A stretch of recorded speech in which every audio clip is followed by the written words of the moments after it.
I punti d'appoggio sono stati eliminati, dalle panchine ai tronchi d'albero su cui si poteva stazionare, fino all'idea delle pensiline per aspettare l'autobus. Tutto per mettere i bastoni tra le ruote a bivaccatori e spacciatori, ma secondo chi vive in via Piave, a Mestre e non solo, non è sufficiente.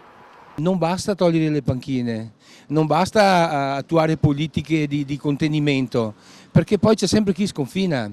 Non riusciamo mai a intervenire da dove parte il male. Qualcuno si è anche visto costretto a chiudere l'attività proprio per questo motivo.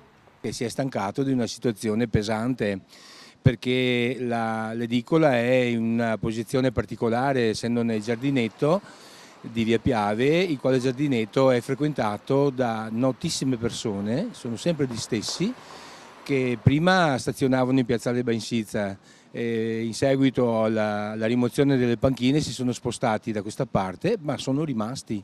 Il problema dunque si è solo spostato, il degrado in via Piave c'è e si vede. Spesso i cittadini hanno paura di uscire di casa per la fama che ormai si è conquistata la zona. Anche una nostra troupe è stata insultata proprio mentre svolgeva il suo lavoro. Eppure, secondo i membri del comitato Via Piave, attivi da 7 anni in zona, una ricetta per contribuire ad indebolire il fenomeno ci sarebbe.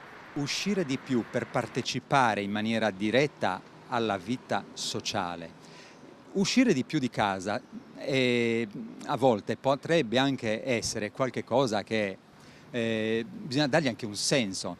Se vogliamo dirla tutta, uscire di casa potrebbe anche significare uscire per incontrarsi in un luogo in cui la socialità, il desiderio di socializzare si possa esprimere.